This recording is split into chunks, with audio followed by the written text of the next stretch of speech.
Constructivism. The definition of constructivism is basically a theory about how people learn. It says that people construct their own understanding and knowledge of the world through experiencing things and reflecting on those experiences. The two foundational theorists behind constructivism is John Dewey and John Paget. Dewey called for education to be grounded in real experience.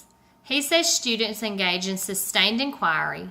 They study, ponder, consider alternate possibilities, and arrive at their own belief grounded in evidence. He says that inquiry is a key part of constructivist learning. Paget believed that humans learn through the construction of one logical structure after another. He also concluded that the logic of children and their modes of thinking are initially entirely different from those of adults. When we compare constructivism and traditional teaching, they are almost completely opposites. In a traditional classroom, the curriculum begins with the parts of a whole and emphasizes basic skills, whereas in a constructivist classroom, curriculum emphasizes big concepts, beginning with the whole and expanding to include the parts. In a traditional classroom, learning is based on repetition, whereas in a constructivist classroom, learning is interactive, building on what the student already knows. Also in a traditional classroom, knowledge is seen as stationary, and in a constructivist classroom, knowledge is seen as dynamic, ever-changing with our experiences. I believe in a traditional classroom, students are viewed as the curriculum that they are taught is the curriculum that they have to abide by. Whereas in a constructivist classroom, the students' questions and interests are valued.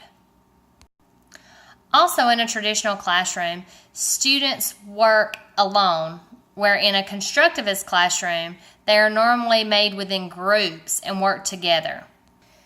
The teacher's role in a traditional classroom is very directive and rooted in authority. She must have authority over the entire class. Whereas in a constructivist classroom, a teacher's role is interactive, basically rooted in negotiation. And last, assessments. In a traditional classroom, assessment is done through testing right and wrong answers. And in a constructivist classroom, assessment includes student works, observations, and point of view, as well as some tests. It would include experiments and things done as a group where you walk around and check to be sure that they are learning the lessons that you are teaching. What I gained from the PAR model of learning is basically listening to what the student's input is, discussing what it is that they need and want, and taking action.